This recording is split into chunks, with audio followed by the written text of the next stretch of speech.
Hi everyone. Today I'm going to start off by talking about one of the major outcomes of my PhD, which focused on investigating the distribution of Fasciola species in Southeast Asia. Fasciolosis occurs as a result of infection with the liver flukes Fasciola hepatica or Fasciola gigantica and is a considerable cause of economic loss in livestock globally, with up to 91 million people also considered at risk of infection.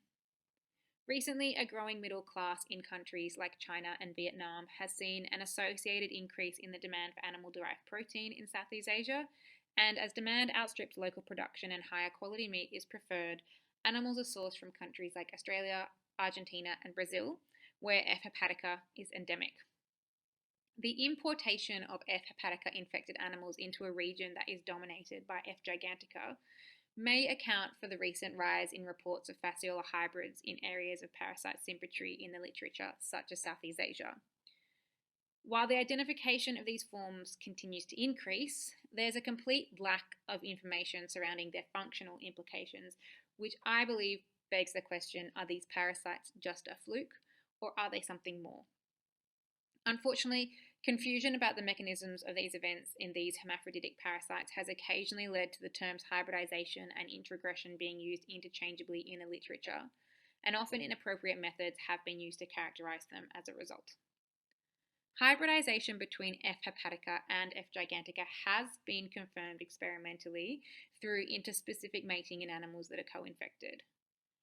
And while successive generations of Fasciola hybrids appear to have limited viability in the long term, a more permanent and therefore concerning consequence of these events is introgression. Adaptive introgression involves the transfer of beneficial alleles from the genome of one species into the other and may occur as a result of backcrossing of Fasciola hybrids with either parental species.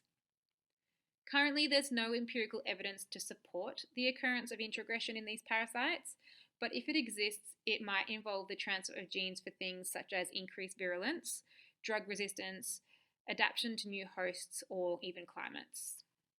The continued growth of areas of parasite symmetry as a result of international livestock movements and the potential for wide-scale human and animal health outcomes due to hybridization or introgression in these parasites means that it's time that we as a scientific community began considering the functional implications of these events in Fasciola species.